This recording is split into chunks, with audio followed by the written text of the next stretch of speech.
You are now listening to Stranger Times.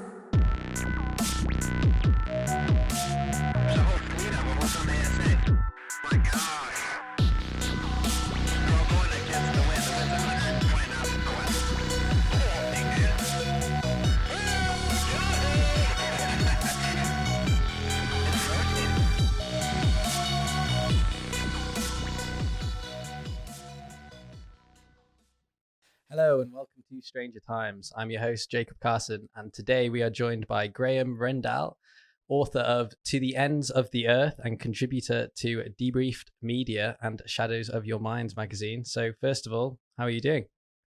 I'm doing fine, Jacob. Thanks for inviting me. How are you? I'm good. I'm good. There's been a lot of stuff going on with the UFOs and UAPs in the media, so it's been very interesting. It kind of feels like when you guys came to chat to us on The Infinite Void, it was all kind of just beginning then with like all these articles and everybody coming out, especially in America. But feels like in the last week we've been getting a few in the UK too, so it looks very promising. It does, yeah. It's certainly the momentum is building there. We're not entirely sure what's going to come out from the UAP task force report, and it's hopefully this Friday when it comes out. But yes, you're right. The UK media seem to have finally latched onto the fact that there's something going on, and if they don't do it now, then they're just not going to catch up. But we'll see what comes out on Friday, and obviously we'll react to it at UAP Media UK. But I'm sure the UK media will, in some shape or form as well.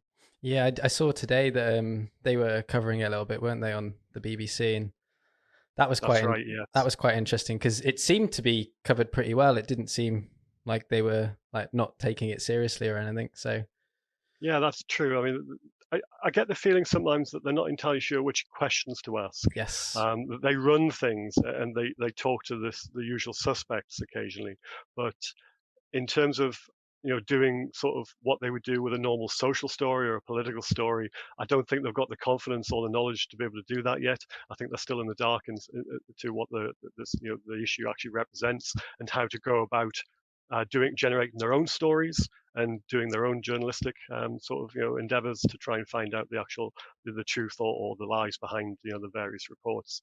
So I think that's when we'll see that them sort of step up is when they start doing what they would do just for a normal story, as yeah. it were. I'm interested to see how it kind of goes, especially in the UK, because we do have like some like different platforms. Like you've got like the Channel Fours and like the BBCs and stuff, and I'm excited because like they have like all of the like Channel Four and stuff have like all of the Vice kind of more open minded stuff. So I'm hoping that there's Yeah. like if there's a like if something comes, I'm not saying that something crazy is going to come out in the report or anything. I think it's going to be pretty much what we already know kind of stuff. But I'm hoping that that kind of just allows a little bit of kind of like confirmation to the media to kind of start reporting on it a little bit differently, like you're saying, because I think that people are asking the wrong questions or they're afraid to ask certain questions because they don't want to like be aligned with it or other stuff like that. Yeah. If you had a political story and you had a scandal that was buried away in the background, that they would dig, and they would dig until they found something, or they found someone who would talk to them off the record, on the record, doesn't matter which. But we're not seeing that, or if they're doing it, then they're not coming out with that yet. So when they start doing that sort of thing, then we'll know that it's much more of a story, and we've sort of crossed the kind of Rubicon there. That it's rather than just providing clickbait, for want of a better phrase. Certainly in the newspapers, that's what it seems to be from my perspective at the moment. They're not doing that extra, going that extra mile to find out their information on their own and to generate their own stories. They just seem to be responding to events at the moment without going out and actually searching for information themselves. Yeah, no, I'd agree with you. There's been some pretty bad clickbaits as well on Mm, some questionable newspapers, which I've seen, and I've just been like, "Oh my god, what is that about?" But I yeah. get it because there's certain hashtags that are trending at the moment, and they're just trying to make money. But it is unfortunate. But Well, I was even labeled as an aviation expert on what by one tabloid newspaper, which I thought, okay, that's great. I'm not an expert. I mean, I'm interested and I have some knowledge, and I've got knowledge of various aspects of aviation, but I would never call myself an expert. that's just obviously Yeah. it's a hiding to nothing, because somebody's always going to find out more information about a particular part of the aviation subject than I would know. So I would never call myself that. Similarly, there are no UFO experts. Yeah. There are people who have knowledge, and they may have more knowledge than the average man in the street. But actually, that doesn't mean to say that knowledge confers wisdom, because nobody knows what the hell's going on. So Yeah. nobody's an expert. Yeah, no, that's a very good point. So I like to kick these episodes off with asking if you've ever had like a sighting or an experience with a UFO or a UAP or just anything weird in general. So have you had anything like that? I've had one sighting that Okay. I'm sort of definite about, and that was when I was about 12 or 13 years old. Where I used to live in the suburbs of Newcastle upon Tyne, there was I had my first school was just around the corner from where I lived. I'd moved on from that school by then, but the playground we used, myself and my friends used to use just to kick around, and all the rest of it Yeah. after school. And I was there on my own one Saturday morning, just knocking a ball against a wall, sort of thing, and at the corner of my eye, which was in the direction of the flight path for Newcastle Airport. So I was obviously at that time I was really interested in airplanes, even that early age, and I knew what was coming in. I could tell the types even just by looking at them, and the noises they made and all the rest of it. Yeah. But this thing, whatever it was, caught my eye because it didn't fill any of those criteria.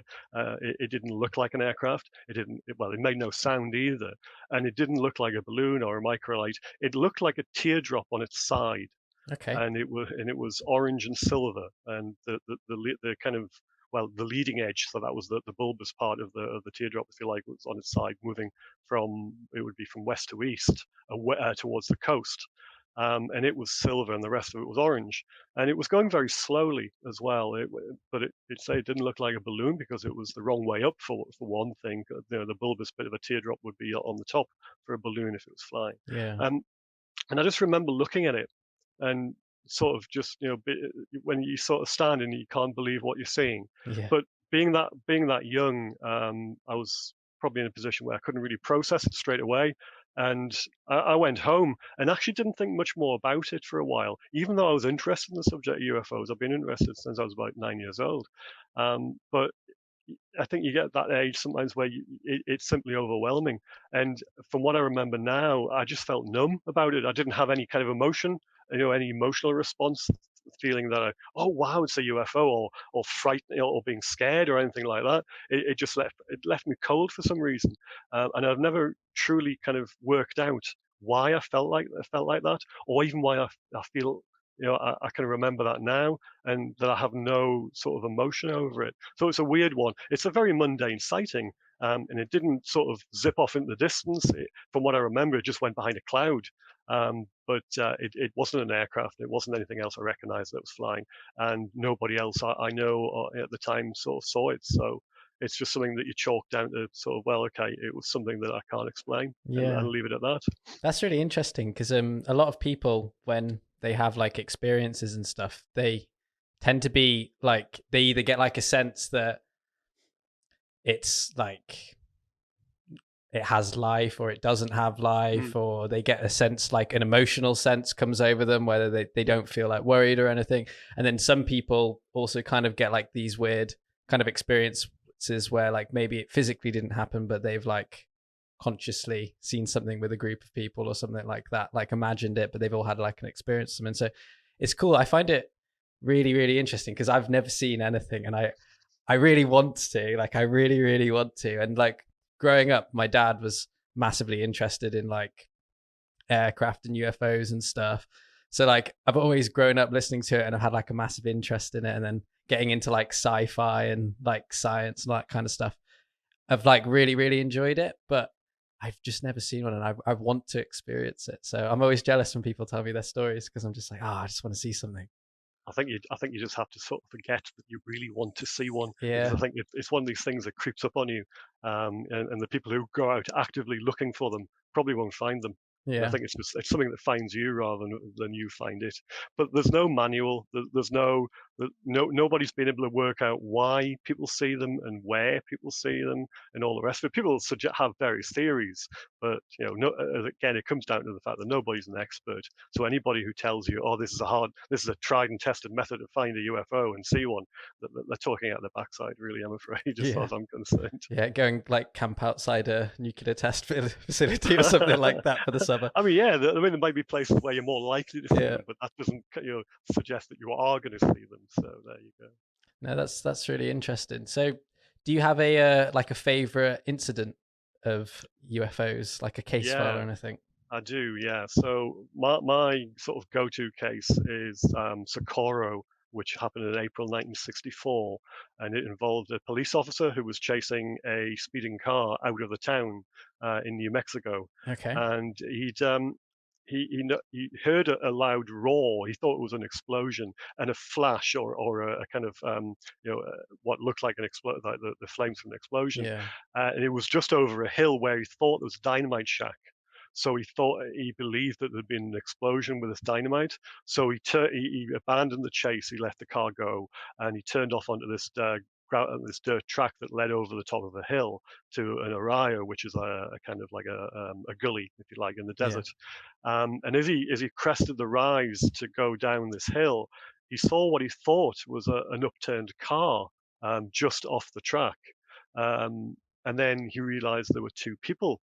Well, he thought there were two people standing next to it. So he thought there were two kids with an upturned car. Yeah. And so he stopped the vehicle because he thought he was going to render assistance.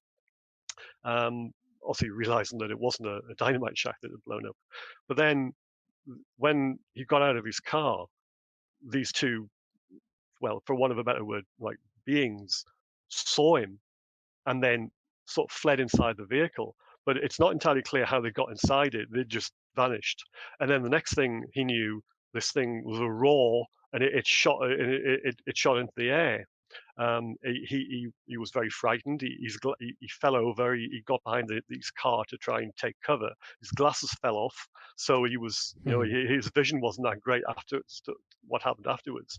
But he also recalls seeing an inscription on the side of this egg-shaped vehicle, which now there's also some controversy about the symbol because the original copies of it, when you see it in books from the 1970s and 1980s, that may or may not be the actual symbol that was on the side of the vehicle, because there Okay. was a suggestion that they might have used that to try and deter copycats or to stop people using it in various ways to try and flush out people who were just trying to make a kind of killing on the story Right. and not telling the truth, sort of things. There's all various kind of sort of reasons why it wasn't the true inscription. But that's come out recently as well. So there's two different inscriptions, and you can find them on. It's hard to describe what they look like, but they're easily found on the internet. And they say there's various sort of theories as to which one's correct. But the whole story is rather good because he was a trained witness. He's a police officer, Yeah. so he was a pillar of the community. So he was respected. And another officer turned up just as the thing disappeared off in the distance. The second officer didn't actually see it, but he did sort of see the four marks on the ground that this thing sat on legs Yeah. had made, and there was some burnt under brush and on the ground and stuff. And he noticed that the witness Lonnie Zamora was quite shaken. He was quite frightened. He was also quite frightened about the whole experience. And of course, the FBI turned up. I think there was U.S. Air Force turned up as well, quite shortly afterwards. And there was an investigation of the ground kind of marks and all the rest of it. Photographs were taken and all the rest. So it was quite an important case. There was also another witness, allegedly, that a nearby gas station, a family of tourists had turned up at a gas station, and they'd had a conversation with the proprietor, and the father had said to the gas station owner, "Did anybody see this vehicle fly over, or this craft fly overhead?" And this conversation was overheard by I think it was a 12-year-old boy who is now the person who come forward and said, "I overheard this conversation." And somebody at the same time said, "Did you see this?" So that apparently there was another witness, but the family have never been traced. Mm. So it's one of those strange things that nobody ever found that these other witnesses. The driver of the speeding car may have also heard the bang or the roar and seen the flame. But he, again, I don't believe he was ever traced either. But it's just one of those stories that's very intriguing. And I, when I was younger, I never really sort of got to grips with the stories about beings. Yeah. It was a leap too far for me to get my head around when I was Yeah. younger. But this story did actually resonate for some reason because it was a craft that was on the ground. There was a very reliable witness, and there were marks. It wasn't just a case of there was nothing to suggest it had been there. So yeah, that's probably the case I'm quite intrigued about from the historical record. There are others, but that's one that springs to mind. Yeah, that's really interesting. I've heard about that one because when you started talking about it, I've got like drawings in my head now that I think I've seen somebody like show on like YouTube and stuff and that kind of stuff. So I have heard of it, but no, that's really interesting. My kind of like go-to one usually is just the Phoenix Lights because of the amount of people that saw it. Because that's kind of what I like. Is I like to go more down like the data route of like how many people have seen it. Are they a trained witness? Like I'm really into like the Nimitz account and stuff like that too. But no, that sounds like a really cool one. And like you're saying, it's got a trained witness and multiple witnesses. It sounds like so. Yeah, possibly. Yeah. So. Yeah. So you had an article that got endorsed by Christopher Mellon over on Debrief Media that's all about the Foo Fighters, not the band, but this is really interesting because to me, I don't actually know much about this, and it's really hard to find quite a lot of information on it really anywhere, like online anyway. I know there's like your article and there's a few others, but there's not many documentaries or anything on this. So I'm super interested for any of our listeners that don't know what exactly happened and what did the pilots report to see. Okay, so the first thing I'm going to throw this back at you, Jacob. I'm going to ask you, what do you know about the Foo Fighters? Okay, and then we'll go from there. So I know that there were sightings by, I want to say, US and UK pilots in World War II, but they didn't know, like they saw like what they would describe as fireballs or balls of light, but they didn't know exactly what they were, and they thought that they were possibly like Nazi technology or like a foreign adversary's technology.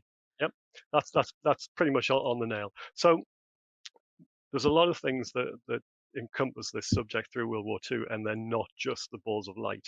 That the kind of the terminology changed through the war.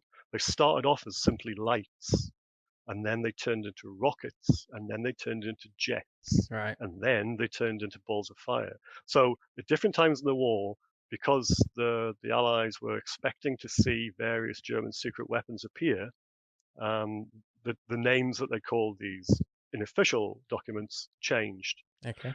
But the actual thrust of the article I wrote for the debrief, and the one that you rightly said that was endorsed by the former the Pentagon official Christopher Mellon on Twitter, the article actually set out to sort of roll back on a myth that's been built up around the Foo Fighters. Now, if you've read any of the books from the 1960s, 1970s, and 1980s, you'll find very few references to the Foo Fighters, and that's why they're not well known. Yeah. And there's a reason for that, is because the information wasn't really out there, or people weren't looking for it. Some information did exist, and there were certain authors in the 50s and 60s who did actually get access to a certain number of documents. But the one major one that caused this kind of myth to appear was the American magazine called Stars and Stripes, which is a forces newspaper. And there was in the December 1945 issue, a former aide to General Hap Arnold, who was the chief of the American Air Forces during World War II. One of his aides, Joe Chamberlain, actually wrote a piece for Stars and Stripes, and it had a few cases of the Foo Fighters as they actually occurred to some of the U.S. Night fighter pilots over Europe in the end of 1944 and the beginning of 1945. And this aide had actually had access to one of the squadrons, so he was talking to the crews involved, so he had a fair idea of what was happening. And there were very, very short notes about these particular cases. There was about, the article referenced something like half a dozen of them, but there was one statement that the author made at the end, which was, what he said was, "This is how they began." And he referenced November 1944, which was when the phrase Foo Fighters was coined by a radar operator from the 415th Night Fighter Squadron. And that's what he called them. He didn't actually call them that. He called them something else. There's a word at the start of that he called them, but that's not safe for not safe for word audience. But we'll leave that there. So it was sanitized for public for the public. But that particular phrase, the statement saying that's when they began, and tying it in with November 1944, everybody jumped on that. So all the authors of UFO books from the 50s, 60s, 70s, and 80s, if they ever did reference them, that's when they said they started. And they said they pretty much started just with the Americans, because that was one of the only bits of information that actually give any kind of detail on the Foo Fighters. Yeah. There were other bits and pieces, but they were very, very sketchy. And things that happened in the Pacific as well, but that's outside the scope of the book I've written. I've kept this purely and simply towards the European theatre of operations. So going back to the article, it gave, say, about half a dozen different cases, but it had that phrase in it, and everybody jumped on that. So when you read things, they will just start then, and that's when they said they started, and that continued right through to about the mid 1990s. There was a group of researchers in the States in the 1990s finally got a hold of some of the squadron records, and not just from the 415th, but from other squadrons which were involved, and their pilots and radar navigators had actually seen these balls of light, because that's what they called them. Yeah. But they actually called them the Foo Fighters. Now, they hadn't actually just started seeing them in November. If you look at the records, and I've delved really deeply into all of these squadron records, the Americans started seeing them months beforehand. So it didn't start in November, but that's just the American side, and just at night. So the first record I can find of something strange that approached an American aircraft is November 1942, and that's over the Bay of Biscay. So that story's in the book. And funny enough, that was buried away in a very obscure UFO newsletter from 1955 or so, but it never went anywhere, that story afterwards. So the people who did that newsletter and researchers back then, for whatever reason, didn't chase up the witness. They had his name. They didn't print his name. They used initials in the newsletter. And they mentioned two of the crew. One who was it was a Liberator bomber, so used on anti-submarine duties. It was an American aircraft. They just turned up in the country. They were operating out of a base in Cornwall. They were flying anti-submarine missions over the Bay of Biscay off northern Spain, western France. And this basically a huge disc, illuminated disc, came up behind them. And they tried to shake it off, and they couldn't. It zoomed off on its own accord, but not before one of the personnel on board the aircraft actually taken pictures of it, allegedly. But those pictures have never surfaced.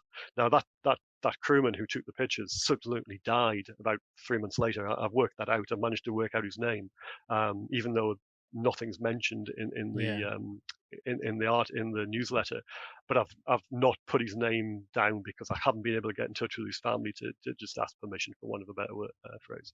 And I'm not prepared to sort of out people without, especially to go down that kind of road. But I know who it is. The ball gunner turret gunner, I have no idea who that is. I can't work out who he is, and the official records don't exist, or if they do, I can't find them through the American archives, and I've tried, but they for whatever reason they can't find them. So there's no official corroboration of this story, but somewhere, hopefully, there are official records to it. So that aspect of the Foo Fighters goes back that far. The daylight raids that the Americans were conducting over Germany with their Flying Fortresses and B-24 Liberators, they were seeing a whole load of strange stuff from about mid-1943 onwards. I mean, they were seeing rockets. Now, when you talk about rockets, you probably think of a V2, the thing that hit London. Now, the Germans had lots of types of rockets. Not those, fair enough, but they weren't they weren't being used then; they were still being developed. Yeah. That they had about 50 types of missile in development during the war, of which some were flak rockets, so anti-aircraft rockets, but none of them were ever operational because they couldn't get the guidance sorted out and they couldn't get the radio control sorted out, or any efficient type of fuse which could like blow them up when they were near Yeah. a bomber formation. So they had all sorts of problems. None of them ever saw service. But rockets were being seen. Now they were calling them rockets. So you've got to remember that sometimes this terminology that they used was basically the best thing they had. Yeah. The words that they used, the go-to words, because they didn't have any other frame of reference. So they were seeing things that they called rockets. But when you look at the history of rocket development, I can prove that there was nothing there. That there could have been they could have got to the heights or in the dates that all the places where they said they were seeing them. But they were seeing other things as well in the skies. They were seeing shoals of what they called little black discs that were falling on bomber formations, but they were coming out of nowhere. So they were funny stories as well, and these are actually in the official record. You can look up the squadrons concerned, and you can see the intelligence documents that say that these things were seen. Strange balloons were seen at very high altitude. Some things that were zipping about, and a whole variety of things. So whilst they may not have been Foo Fighters in the true sense of the word in terms of balls of light flying around at night, they were still mysterious objects that can't be accounted for by German weapons, secret or otherwise. So that's the American side of things. And then you turn to the RAF. Now, of course, the RAF wasn't mentioned in that piece in Stars and Stripes. Yeah. So as far as a lot of authors in the 70s and 80s were concerned, and even further back, the RAF didn't see Foo Fighters. But clearly that's wrong, because the first one I can find is March 1942. So you go back a long way. Yeah. And this involves an RAF Wellington bomber, and it was crewed by Polish airmen. It was one of the Polish squadrons operating out of Lincolnshire, and they were followed by a luminous disc again, which got quite close to the back of their aircraft. And the pilot, the skipper, told the rear gunner to open fire at it, and he did, but nothing happened. The bullets went into this disc and didn't come out the other side. There was no damage, nothing. It just absorbed them, for want of a better word. And then, to add insult to injury, this thing flew to the wingtip off the wingtip of the bomber and sat there. And again, they opened fire at it. So by that time, the nose turret could actually turn and fire at this object. It was sitting sort of 200 yards or whatever off the wingtip. So both the tail and the nose guns started opening up at it at various times, because all this time the pilot was trying to do maneuvers to shake off this object, because they didn't know what it was. They thought it was a German secret weapon. Yeah. And again, they were firing at it to no effect. So, and then it just shot off in the distance. So, make of that what you will. Now, that information is not in the official squadron records, because I've seen those. But the pilot came forward in about 1962, and that story is actually in Flying Saucer Review, which was a famous British magazine at the time. So that's there, and he was living in Vancouver after the war. He emigrated to Canada. So, and that story appears in a few newsletters and books in the 1970s, in a French book in the 1970s. You won't find it elsewhere much. You won't find it in British books at the time. You won't find it in American books at the time. But that information is there. So that's a really fascinating story about the fact that they actually opened fire at one. Yeah. No, that is. I was going to say, actually, because that was going to be my next question, if like anybody had any encounters where they might have attacked each other, or the UFOs had kind of are there any stories where the UFOs have also showed like aggression? So there's a whole raft of intelligence reports from about that time, 1942 to 1943, from the RAF side, where their intelligence units in RAF Bomber Command did an analysis, and a month-by-month of analysis of lights that were following aircraft. Now, you have to remember that it was dark, and therefore light, they thought was a night fighter. Yeah. They wouldn't think it was anything else. I mean, back then, nobody was thinking UFOs, nobody was thinking aliens. That was way beyond what people were thinking. Everything was couched in the terms of it was going to be a German secret weapon. or just a German weapon. Yeah. So an aircraft, a night fighter. And they did have night fighters then. It was late enough that they did. So if you were a gunner in the tail of a Lancaster or a Wellington or a Halifax, and you saw a light coming up behind you, 1,000 yards away, whatever, you'd think it was a night fighter. Yeah. And either you would open fire at it when it got close enough, or you would tell your skipper to go into what they call a corkscrew maneuver, which was basically throw the aircraft around to try and shake it off. Yeah. And that sometimes worked. But these things just followed. They couldn't be shaken off. They tried. They just sat there. And they broke these reports down. Sometimes aircraft was seen, but they couldn't identify which type of aircraft. And that's really strange because if you saw lights in the sky, chances are you wouldn't be able to work out what type of aircraft it was anyway. And it was probably a case of the mind filling in the blanks sort of thing. And if it was a moonlit night, then yes, okay, they probably could work out what it was. But in most cases, and the analysis talks of about 85 to 90% of times, they couldn't work out what type of aircraft was involved. And that's really strange. Yeah. So it was just a light, and the lights were following the aircraft. And sometimes they followed them for more than 50 miles. So, it was a lot. If that was a night fighter, why was it just shadowing a bomber? Yeah. The whole idea of a night fighter was to shoot the RAF bombers down, to stop them bombing German cities. They weren't just there to sit and watch. Yeah. They didn't have that kind of sophisticated kind of technology to follow raids and to report the progress and all the rest of it. That was why they had ground radar stations and all the flak guns and all the rest of it on the ground. They didn't operate that way. Similarly, they didn't have airborne searchlights in their aircraft because there was analysis in the same reports that they talk about whether or not they had searchlights fitted, and they don't because the Germans never did that. They always relied on searchlights fitted on the ground and guns on the ground, so that they weren't that sophisticated. The RAF tried airborne searchlights, but they found in trials that every time they used them, they blinded the pilot of the aircraft carrying the searchlight and also the accompanying Hurricane fighter that was supposed to shoot the enemy aircraft down. So they gave up with those trials really quickly because they simply didn't work. Yeah. So but then again, you see if you look through all the squadron records, and I'm talking about a lot of bomber squadron records, not just over Europe in terms of the raids over Germany, but actually in the Balkans. So that the squadrons that were based in Italy in 1944, who were raiding places in Romania and Hungary and Czechoslovakia, they saw these as well. They saw aircraft, which they said they would call them aircraft with lights fitted in their nose, but they were calling them single-engined aircraft with lights fitted in their nose. Now, you mentioned about your interest, you had an interest, and your dad had an interest in sort of aircraft. And if you think of a German single-engine fighter, just like a Messerschmitt 109 or a Focke-Wulf 190, and you think of them forward fuselage of one of those. Now, you try and tell me where you're going to put a light in one of those, because there's nowhere. Yeah. You can't fit a searchlight or any kind of light that would shine brightly into the nose of one of those aircraft. There simply isn't room. There's no room in the propeller in the propeller boss of either aircraft, because they actually fire a cannon through them, for one thing. Yeah. And then the engine takes up the rest of the front fuselage. So there's no way you can put a light.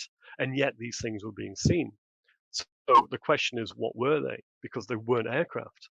Now, they weren't rockets or missiles, because say the Germans didn't have those developed. So what the hell were they? And that's the question. And there are lots of reports of these. It's not just one or two spread out each month. There are hundreds of reports, and I've gone through and found them. And they're really weird. And then also when they talk about the aircraft, they call them aircraft. When they talk about these lights approaching, they don't open fire. That's the other thing. They're very, very puzzled in these intelligence reports about why these mysterious aircraft don't open fire. It's so eerie. That's so eerie. It's weird. Yeah, it is really weird. Yeah, because it's like like you're saying, it's completely out of like the zeitgeist for humans back then. They wouldn't be thinking about UFOs and all that kind of stuff. And for them to see a light, they're probably going to instantly go to fight or flight. Like no pun intended there with the flying, but they're probably going to go to that, and because they're going to just assume, like you're saying, it's lights on a plane or something. And then when it doesn't shoot and it's just like shadowing you, that must have just been such an eerie experience. And for you to like shoot at it too and it not do anything. Yeah, that's scary. Right. So you went later in the war, and then the lights, they call them mystery lights, or they call them the light or the thing. The RAF had different names to them. But again, they're Foo Fighters, for want of a better phrase. And then the terminology changed again, because in sort of summer 1944, the Luftwaffe started using jet fighters in the daytime. So they had two different types. They had the ones with turbojets, which was the Messerschmitt 262. It was a twin-engine aircraft. It had a really good airframe, but had really poor engines. But they were sending those up against the American bombers in the day. But they also had a rocket-powered aircraft called the Comet, and it was another Messerschmitt aircraft, and it was the fastest aircraft in World War II. It could touch the sound barrier. It was so quick. It took off on a little wheeled dolly, which it jettisoned after takeoff, and it could climb at 12,000 feet a minute. Wow. And it was extremely quick. It only had enough fuel for about 7 or 8 minutes, and then turned into the world's fastest glider.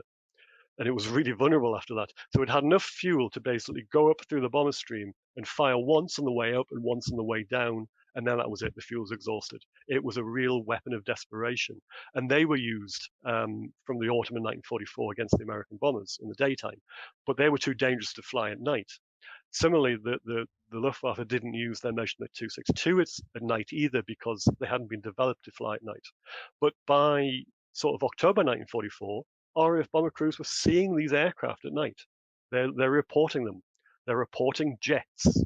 They're not saying exactly what types they were, but when they do describe them, they describe them as rocket-powered aircraft occasionally, or suspected jets, Oh, interesting. because they're just very fast-moving lights. Yeah. And there is another intelligence file that actually says they're calling them jets, but they're just fast-moving lights.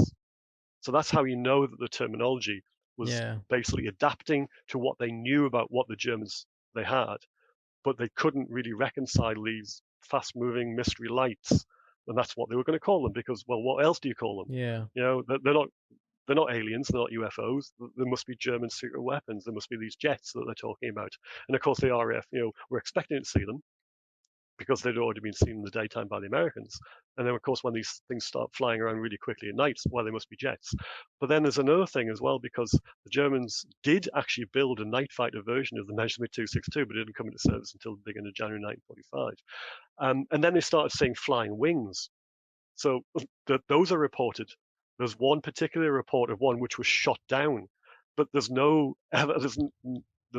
such device that was built until much later in the war. You're talking right at the end of the war. They actually did get a flying wing built, but they never flew it in action. So these things were being seen, but they can't have been seen, at least not what they said they were being seen, because these aircraft either didn't exist, or they existed, but they were never being flown at night. And again, I go into that in great detail in the book I've written about just how the Luftwaffe were developing such aircraft, but they couldn't have possibly been seen at the time or the places where they were. So what were these things that they were being in some cases shot down, and shot down really easily, because there are reports from about October and November 1944 and February 1945 which talk about these little kind of stubby delta-winged kind of objects, for want of a better phrase, that fly around, and they approached aircraft. They didn't open fire, and then they were easily shot down or went down in flames. But did they, or were they just lights? Did they simulate these things? What kind of a weapon were these? I'm not an expert by any means on German secret weapons, but I do know a fair bit about them. It's something I've been interested in as long as I've been interested in airplanes. So, and I can't recall, I don't know what these things were, and I've asked around, and people who are a bit more knowledgeable on the subject than I am, and they're at a loss as well. So it's one of those things where it's a big mystery as to what these things were. Yeah, I can imagine. And were there any like references or like experiences where these lights would leave a trail, or like a sign of?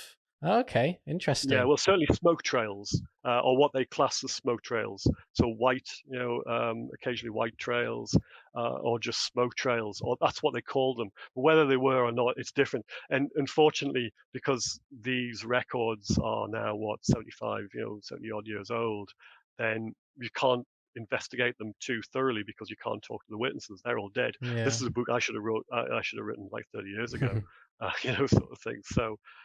It's rather difficult to try and get sort of any kind of corroborating, like sort of testimony or whatever. And a lot of the times it was down to the whims of the intelligence officers on the RAF squadrons as to how much was reported. And sometimes you get things in great detail because they're actually quite diligent. In others, you'll get nothing, or you'll get something in between. So the information is quite patchy. but you just have to go with what you have. But the intelligence files, which are separate from the squadron files, when you can find those, and actually I've had a great deal of difficulty getting them out of the National Archives. I've actually had more success getting them out of the American archives, believe it or not, even though they're British files, which is crazy. They've got a wealth of information about what they thought they were seeing, and then what they realized they weren't seeing, and then they thought they were then something else, and it just goes on and on. And by the end of the war, they still had no idea what they were seeing. They were no further forward, and it was a case of, well, they're not doing any harm, so we'll not really investigate them too thoroughly. That's what the conclusion they basically came to. How interesting. And like, doesn't ever seem to stop from there. Then it looks they kind of just carry on through human history. Yeah, well, now. right. So yeah, so if you the fightings in terms of Europe died away as soon as the war ended in Europe, but you've got to remember that there was a lot of aircraft flying around in Europe during the war. Lots of missions every day, day in, day out, no matter what the weather. So it was guaranteed that things were going to be seen. And of course, when all that stopped, then the sightings stopped. Now, that was put forward as a kind of suggestion. Well, that must mean the German secret weapons, because obviously the Germans have been beaten. They're not operating them anymore. But they never found anything that could account for this kind of this behavior. And then, although this is not in the book, I've concentrated on the Europe side. These things were being seen in the Pacific as well, over Japan and elsewhere across there, from sort of mid 1944 onwards, and actually a bit earlier, sporadically, but more so from 44, 45. And then, of course, when the war ended there, the sightings tailed off as well, because there weren't so many people flying. But then you sort of fast forward a couple of years, and then they start kicking off again. In Sweden in 1946 and 1947, these ghost rockets, but also elsewhere in Europe as well. They were seen in Greece, they were seen in other places around the world as well. It wasn't just Sweden. And then, of course, the following year in 1947, Kenneth Arnold saw these discs over Washington State, and it all kicked off from there as well. So they've never really been gone. They seem to come and go in fits and spurts. But yeah, the Second World War is definitely a rather forgotten aspect of the whole UFO sort of business. It's I'm not the first to actually dig into these files, but I'm possibly the first who's concentrated purely and simply on the European cases. So hopefully that's where people will be interested. Yeah, no, that is really interesting, because like whenever, like, because this is quite a new topic to me, I'm like I'm going all in, and I'm trying to talk to as many people as I can about it, because I just find it super interesting, because I've always been interested, but I've kind of just been like, what's going on with it? Oh, okay. And then like back to whatever I'm doing kind of thing. But like I'm really diving in at the moment, and I'm finding it really, really interesting. And like from the little bit of research that I have been doing, it seems like there's a correlation between like nuclear facilities and stuff as well. And it's interesting hearing all this stuff about World War II, because obviously that's a similar time frame to when like the nuclear bomb was being worked on and created and stuff. So it's interesting. It is, yeah, and obviously people have said that it only started because the bombs were detonated in July 1945, when the Trinity weapon was detonated. But obviously they were developing them before that. Yeah, exactly. And I think the Manhattan Project started in about 1942. And also, atomic fission, I think, was developed when I think it was invented in 1938 or something. So it was known about beforehand. So maybe they if there is a theory along the lines of they're interested in us because we have an atom bomb project, then maybe they were already aware that there was things in the pipeline, and maybe that's why there was some kind of interest in what was happening around the world. Or maybe they're just interested because there was a huge worldwide conflict going on. Yeah. If that's the case, I mean, that theory is as good as anybody else's. But say none of us are experts, so we're just basically throwing out theories and seeing if any of them sort of sound reasonable or not. It could be something completely different. They could have been here all the time. They could be us from the future. They could be, coming in from a different dimension. They might live here already. There's a whole load of theories about who or what they are. And there may be something completely different again that nobody's considered. So who knows? Yeah, that's the new one. I'm trying to get my head around the whole like interterrestrial idea that they've always been here. That was an interesting one. Ultra-terrestrials. Yeah, that's a good one. Yeah. Yeah, it is a good one. It's very weird to get your head around, because I think sometimes, even just from like a philosophical standpoint, humans kind of we are definitely a species with a little bit of amnesia, and it's interesting because when you hear things like that, it's like you can totally be on like one hand like, yeah, that could totally make sense. On the other hand, it's like, well, it couldn't at the same time. So who knows? But you're right. It's crazy. There's so many theories online at the moment. Which kind of good leads me to my next question. So, what do you think needs to change in the UK to help with stigma then? Because obviously we don't want people being on TV like talking about little green men and stuff. You want people kind of taking like a data approach almost, like we want like a British Louise Elizondo almost, don't we?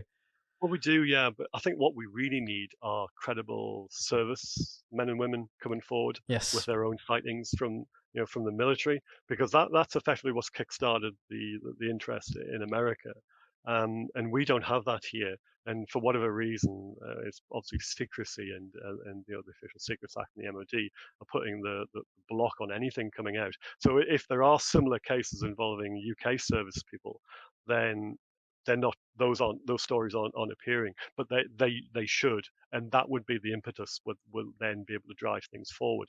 So if you had an equivalent, say an RAF Tornado or a Typhoon pilot who had a sighting, and there was radar imagery to go with it, which might have been sanitized, like in the States, Yeah. and that could be brought out, then that's something that you can sort of expand upon, and you can go to government and you can go to the MOD and say, well, look, here's something fairly credible.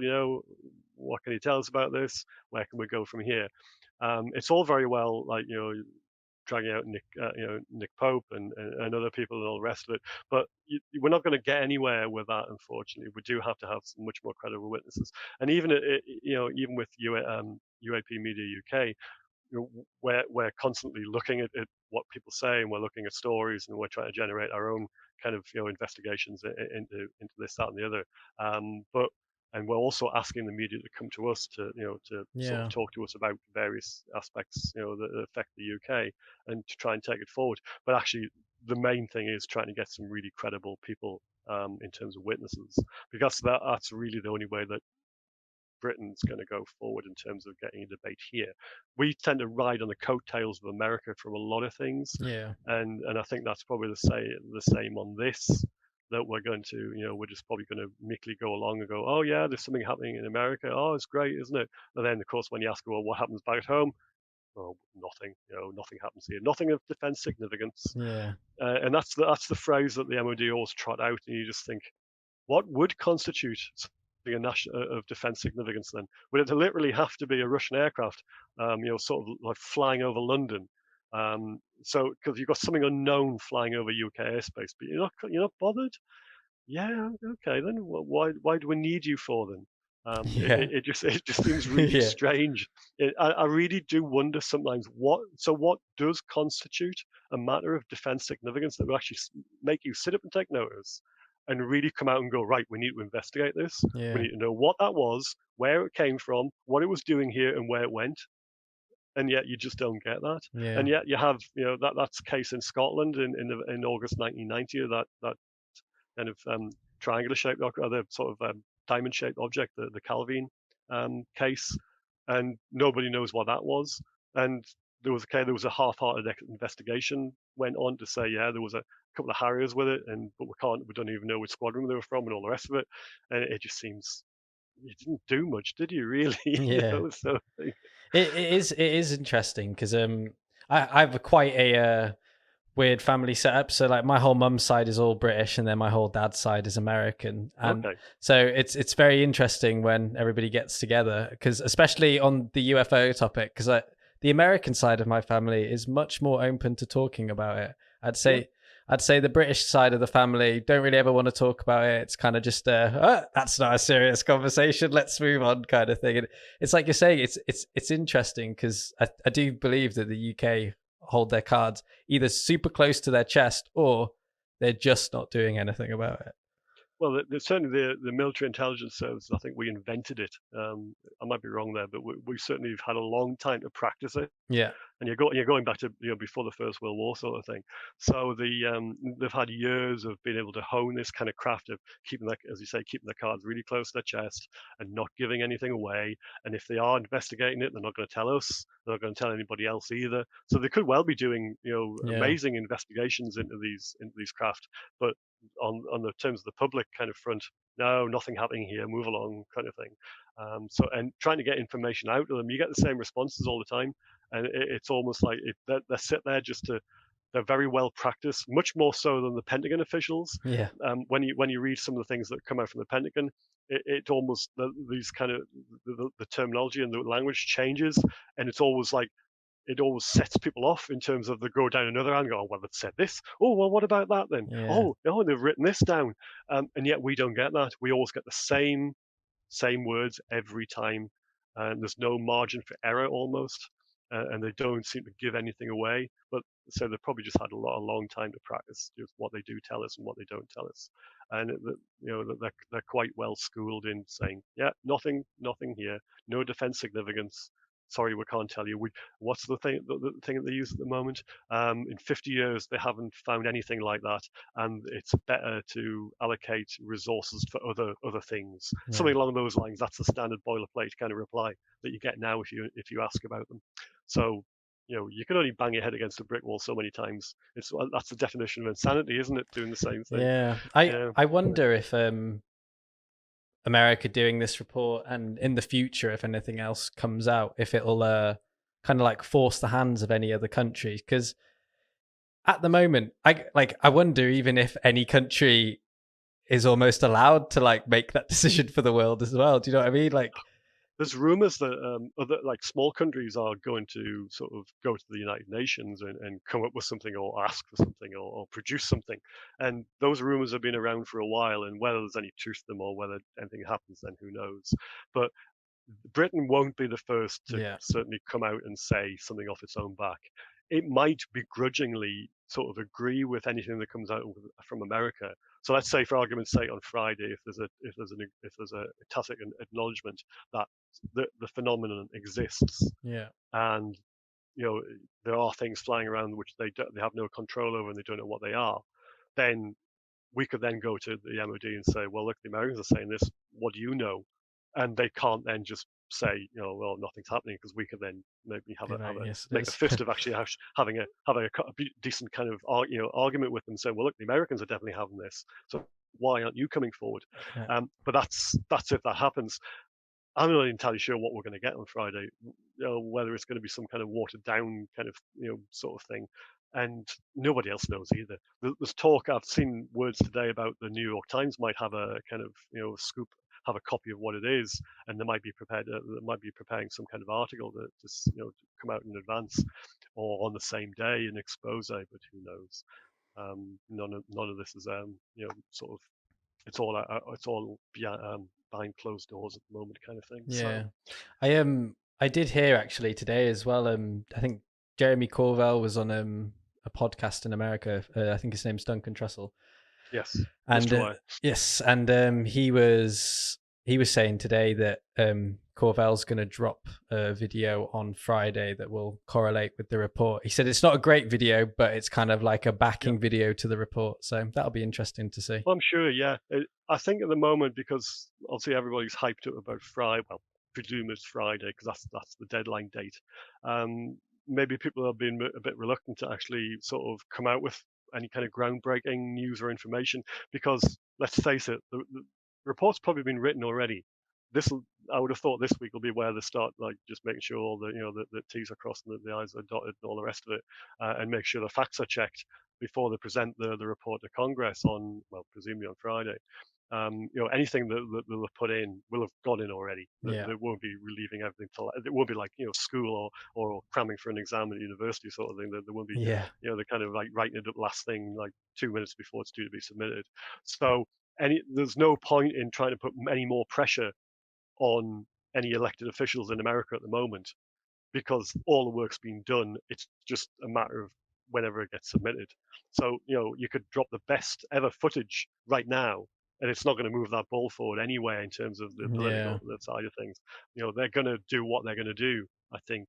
And I mean, that's my personal opinion, but I think that that time's passed. And yes, okay, after it comes out, and if it is a case of nothing to see here, move along, that's when they might start throwing much better stuff and say, well, look, this hold on, you've just said this. Well, why is there things like this being flying around? Yeah. That kind of footage, which contradicts what they're saying. But if they come out and say, yes, there's definitely something to it, then equally that's a great time to go, well, okay, here's something. Yeah. Can you comment? You've now said this. Can you comment on that? So there's a win either way there. But this is probably not the right time to have that conversation. Leave it until after the weekend. So if Jeremy Corbell's got something which he says is not that great, but it's still something that's really interesting from our point of view, then yeah, please, Yeah. bring it out. The debrief is also Tim McMillan on the debrief, who you're Yes. probably aware of. He's got a series of articles coming out in the next few days. So I think they start on Wednesday. So that's something to look forward to as well. So he's been digging into certain aspects of the field.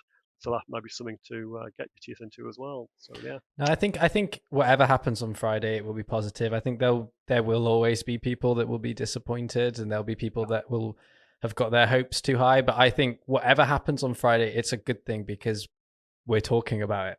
Like that's the main thing. Like, and it's being took more seriously, and whatever happens on Friday, it will be took more seriously, even if they just say the same as kind of what they're saying with like, oh yep, there's stuff in our airspace and we don't know what it is. Like, then there's a reason now to research into it or to do like more, I don't know, investigations or whatever it is that we need to do, or to have the media like talk to these people and get their stories out more. It will be a good thing. I think I'm not too hopeful, true. but I'm excited. Well, the fact that there's a task force report, I mean, that's a big step anyway. Yeah. And the fact that Congress and the Senate Intelligence Committee are going to be looking at it, that's a huge thing. So I was on Twitter earlier today, like saying to people, well, maybe you should be managing your expectations. Don't expect miracles. And that wasn't necessarily aimed at the people who are on there all the time. That was more aimed at the people who have just got on board recently. Yeah. And who are reading things, maybe for not necessarily the first time, but not for very long, and they might be expecting much more because they may be kind of galvanized by the media whipping it up in terms of, here's all this clickbait about what's going on. Oh, there's going to be this huge revelation, and I'm afraid if anybody's thinking that Joe Biden's going to be standing on the lawn of the White House saying, oh yes, these things are being seen and we don't know what they are and they're aliens and all the rest of it, well, I'm afraid you're going to be really disappointed. Yeah. Yes, there's going to be probably at the very most, there's going to be some kind of acknowledgement that there is something that needs more investigation, and I think that might be as far as it goes. There may be even sort of tidbits of information about some more cases that we're not aware of yet. There's talk of 120 cases. Yeah. And whether those are just 120 cases or whether 120 instances, in terms of, and there might be less cases but more instances per case, nobody knows yet. So, but that's interesting. But I think people do have to sort of put a lid on what they're expecting at the moment, because really, if you don't really have too much expectations, then it's going to be a bonus. And the last thing you want is people to go away from the subject feeling that they've been cheated or that the government are hiding things. Yeah. I mean, we know they're doing that anyway, but you are really on a hiding to nothing if you're thinking, if anybody else out there is thinking that they're going to come out and just like, yeah, you're right, UFOs exist. Sorry, we've been lying to you for years. All that kind of thing. Yeah, you're gonna be able to run home to your family on Friday and be like, I told you. Yeah, one thing's for certain though. I mean, UAP Media UK will respond to it. I mean, we are waiting and we're trying to come up with, what we're going to do. Depending on which way it goes, we're trying to game it beforehand, but we will sort of respond one way or another, and we'll have some kind of breakdown, and also how it affects the UK and how we see it. So yeah, we've got things in the pipeline at the moment. So we're not sitting idly by, just waiting. We are working behind the scenes at the moment. So yeah, that might have preempted all your questions though. No, that's good. That's good. It's kind of where I was going to go with it. I was just going to say, have you? I've noticed a massive like rise in engagement online at the moment in this, and I was just going to say, it's a perfect time. Like if you're getting anything out or reacting to it or discussing it, and I think like the more people that want to talk about this in a proper way is great, and I'm all for it. And it just seems really good. It's quite a welcoming community as well, from what I've seen. I know there's been a lot of stuff like the last week with all these silly hashtags and stuff, but the general consensus, there are a lot of nice people, and I think they outweigh the nasty people. Yeah, there are. in any group, you're always going to get people who are on the fringes or people who are there to make trouble. It's just a fact of life. Yeah. But you're right. In the main, people are pretty good. They're very supportive. They're very friendly. They're always, willing to help each other. And I've found that. And I haven't actually been on UFO Twitter that long, a couple of years sort of thing. And I've had nothing but sort of really good times with everybody, and I've made a lot of friends and a lot of really really good friendships along the way. So I've got nothing but praise for the people on there. Yes, there are some lunatics on there, some idiots, Yeah. some people who are just out there to troll as well. But you sharp know who they are, Yeah. because they give themselves away really quickly. And yeah, well, okay, you just ignore them. I don't block people. I just tend to ignore them. So Nice. I don't believe in blocking people. Nice. I know people who do, but I don't do that. But yeah, it's a welcoming community, and I think the last thing we want to do is for people to see Friday come and then just think, oh, we're not getting anything, and then leave. Yeah. So I think that's another reason why we're trying to manage expectations in the meantime. But there's going to be, it doesn't matter what comes out on Friday, I think there'll be positives to be had, and it moves it forward anyway. Even if it's a kind of there's nothing to see, then that's something to take forward and to work with. Yeah. So you can always find like a silver lining in whatever comes out. Yeah. So in UAP Media UK, we're still trying to work with journalists. We're engaging with a lot of people in that field to try and get them on board to sort of move stories along, or to get them to come to us if they want quotes or information, or just to be linked up with other people in the field. So we're quite happy to do all that. So yeah, we're working away at the moment, and some of us are writing, some of us are doing artwork, and some of us are editing magazines. We've all got our little specialities, so we're all very busy at the moment. How exciting! Well, thank you, Graeme, for coming on. It's been a really, really, really good chat. Where can people find you on social media if they want to check you out? Best thing to do is to have a look at my Twitter profile. So if you look at me on at Borders750, there's a Linktree link on there, and everything I've written about the subject, and my website, and UAP Media UK, they're all on there. So that's the best place to look. And you can see all the articles. You can see the debrief article about Foo Fighters I've written. There's a link to that page on there as well. Awesome. I'll drop a couple of these links as well down in the description, so everybody, if you don't want to have to search, you can scroll too, but it's up to you. But yeah, thank you for coming on. It's been a really, really good chat. Okay, Jacob, no problem. Thanks again. Thanks. Hi everyone, it's me again. I just wanted to say I hope you enjoyed this week's episode. If you want to follow us on social media, it's at Strange Times on Twitter and at Stranger Times on Instagram. So head over there and give us a follow to keep up to date with episode announcements and when new episodes are going to be dropping. And if you're listening on Apple Podcasts, make sure to give us a nice review because it helps with ranking and getting the podcast in the charts. And if you're listening on Spotify, make sure you're following us so you can be notified when new episodes come out. Thank you.